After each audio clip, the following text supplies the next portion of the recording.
Durante 10 años creí que mi vida en la ciudad de Puerto Esperanza era el reflejo exacto de un sueño alcanzado.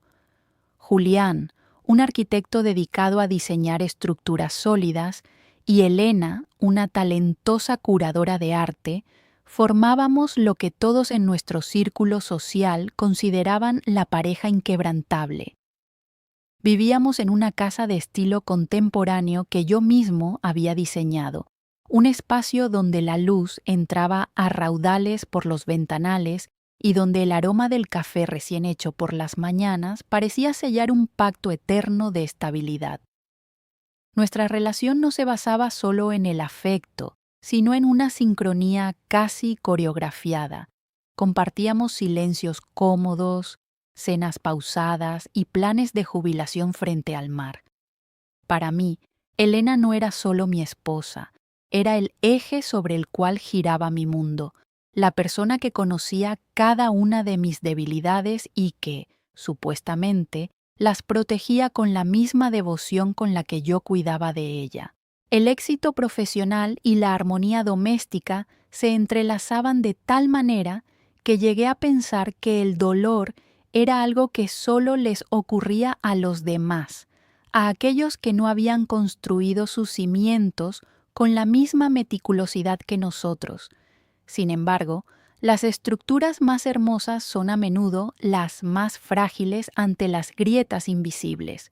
Todo comenzó con sutiles variaciones en el ritmo de nuestra cotidianidad, pequeños cambios que al principio atribuía al estrés o al simple paso del tiempo.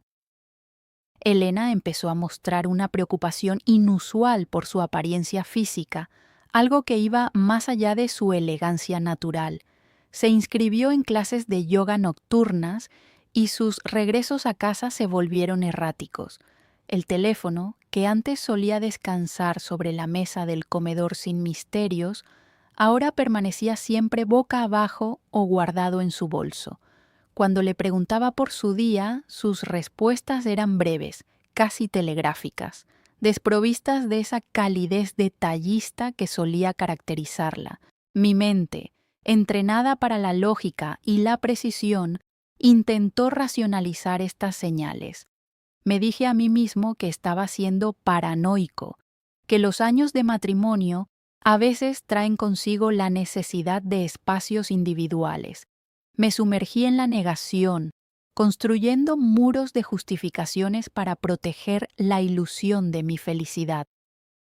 Pero la intuición es un susurro persistente que no se puede silenciar fácilmente, y cada vez que ella recibía un mensaje a altas horas de la noche y su rostro se iluminaba con una sonrisa que no era para mí, el cimiento de mi confianza se desmoronaba un poco más.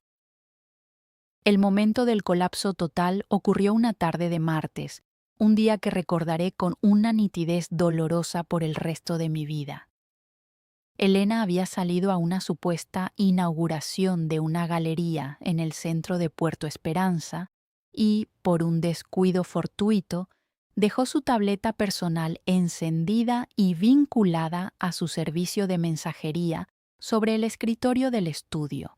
Yo buscaba un archivo de trabajo, pero una notificación emergente capturó mi atención. No fue un mensaje de trabajo ni un recordatorio de una amiga.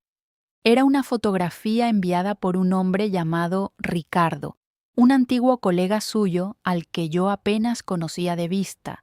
La imagen era explícita, pero lo que realmente me desgarró el alma fueron los mensajes que la precedían y la seguían. Eran palabras cargadas de una intimidad y un deseo que ella ya no compartía conmigo. Al leer la cronología de sus conversaciones, descubrí que la traición no era un desliz momentáneo, sino una doble vida orquestada durante meses. Sentí un frío glacial recorriendo mis venas, una náusea física que me obligó a sentarme en el suelo. El hombre que yo era antes de leer esos mensajes murió en ese instante. El descubrimiento no fue un estallido de furia, sino un vacío absoluto, un silencio ensordecedor que me dejó claro que mi matrimonio había sido, durante mucho tiempo, una farsa cuidadosamente mantenida. En lugar de confrontarla esa misma noche con gritos y reproches estériles, una extraña calma se apoderó de mí. Comprendí que reaccionar de forma impulsiva solo me restaría poder y dignidad.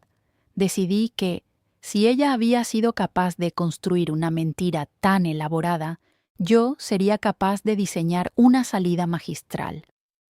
Comencé a planificar lo que internamente llamé mi venganza silenciosa, aunque en realidad era una estrategia de preservación. No quería destruirla físicamente ni buscar violencia. Quería reclamar mi autonomía y asegurarme de que, al final de todo, ella supiera que nunca tuvo el control sobre mi futuro. Pasé las siguientes 2 semanas actuando con una sangre fría que no sabía que poseía. Continué con nuestras rutinas, desayuné con ella, besé su mejilla al salir de casa y escuché sus mentiras sobre reuniones inexistentes con una sonrisa gélida oculta tras mi máscara de esposo abnegado. Mientras tanto, contacté a don Mateo, un abogado especializado en divorcios complejos, conocido por su discreción y su capacidad para desmantelar fraudes emocionales y financieros. La fase de preparación de la evidencia fue un proceso quirúrgico. Siguiendo el consejo de don Mateo, documenté cada paso. No solo guardé copias de las conversaciones y las fotografías, sino que también rastreé los movimientos financieros. Descubrí que Elena había estado desviando fondos de nuestra cuenta de ahorros común para pagar escapadas de fin de semana en hoteles de lujo con Ricardo, bajo el pretexto de seminarios de arte. Cada recibo, cada captura de pantalla, cada registro de ubicación fue archivado en una carpeta digital protegida y en un sobre físico que guardaba bajo llave en mi oficina. Mi objetivo no era humillarla públicamente, sino presentar una realidad tan indiscutible que no tuviera espacio para la manipulación o la victimización.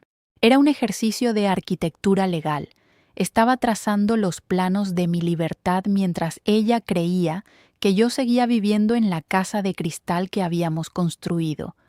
El dolor seguía ahí, latente y agudo, pero lo transformé en el combustible necesario para no cometer errores. Elegí el día de nuestro 11º aniversario para la exposición final. No lo hice por un sentido del drama barato, sino porque era el día en que ella esperaba que yo fuera más vulnerable y estuviera más entregado a nuestra perfección. Había reservado una mesa en el restaurante más exclusivo de la ciudad, pero esa tarde, antes de salir, le pedí que nos sentáramos un momento en la sala. El ambiente estaba cargado de una tensión que ella finalmente pareció notar. Con una parsimonia deliberada, coloqué el sobre la mesa de centro. No dije nada. Solo la observé mientras sus manos, habitualmente firmes, comenzaban a temblar al abrir el cierre.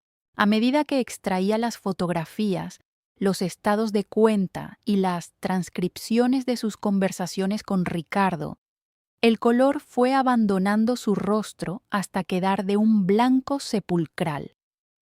No hubo una explosión de llanto inmediata, solo un silencio pesado, el sonido del aire escapando de una burbuja que finalmente había estallado. La confrontación final fue breve, desprovista de la catarsis emocional que ella probablemente esperaba para poder pedir perdón. Elena intentó empezar con las excusas habituales, que se sentía sola, que lo nuestro se había vuelto rutinario, que Ricardo no significaba nada. La detuve con un gesto suave de la mano. Le expliqué, con una voz carente de odio, pero llena de una firmeza irrevocable, que sus razones ya no tenían relevancia para mí. Le informé que los documentos para el divorcio por mutuo acuerdo ya estaban redactados, protegiendo mis activos y los términos que yo consideraba justos dada su malversación de fondos comunes. Le dije que mis maletas ya estaban en el auto y que me mudaría a un apartamento que había alquilado semanas atrás. Lo más impactante para ella no fue el descubrimiento de su infidelidad, sino mi absoluta falta de ira. Al no darle el espectáculo de un hombre herido y desesperado, le arrebaté la oportunidad de redimirse a través de mi perdón o de culparme por mi reacción. Me levanté, tomé las llaves de mi nuevo destino y caminé hacia la puerta sin mirar atrás una sola vez. Al salir de la casa y conducir hacia la costa, sentí cómo el peso opresivo de los últimos meses se disipaba. El sol comenzaba a ponerse sobre el horizonte de Puerto Esperanza, tiñendo el cielo de tonos púrpura y naranja. Había perdido una esposa, es cierto, y el hogar que construí se había convertido en un cascarón vacío, pero había recuperado algo mucho más valioso, mi dignidad. Al manejar la situación con frialdad y estrategia, evité convertirme en una víctima de las circunstancias. La libertad no es simplemente la ausencia de una pareja, sino la capacidad de caminar por la vida sabiendo que tus valores permanecen intactos incluso cuando los de los demás se desmoronan. Esa noche, mientras escuchaba el sonido de las olas desde mi nueva ventana, comprendí que la verdadera arquitectura no se trata de los edificios que construimos, sino de la integridad con la que reconstruimos nuestra propia alma tras un terremoto. La infidelidad de Elena fue el final de una historia, pero mi respuesta fue el prólogo de una vida donde la verdad, por dolorosa que sea, siempre será el cimiento más sólido sobre el cual apoyarse. Encontré la paz no en el olvido, sino en la certeza de que hice lo correcto por mí mismo, cerrando un capítulo con la elegancia de quien sabe que su valor no depende de la lealtad de otros, sino de su propio respeto. El aire de la noche se sentía más puro, y por primera vez en mucho tiempo, el futuro no parecía un plano predecible, sino un vasto terreno abierto, listo para ser explorado con ojos nuevos y un corazón libre de sombras.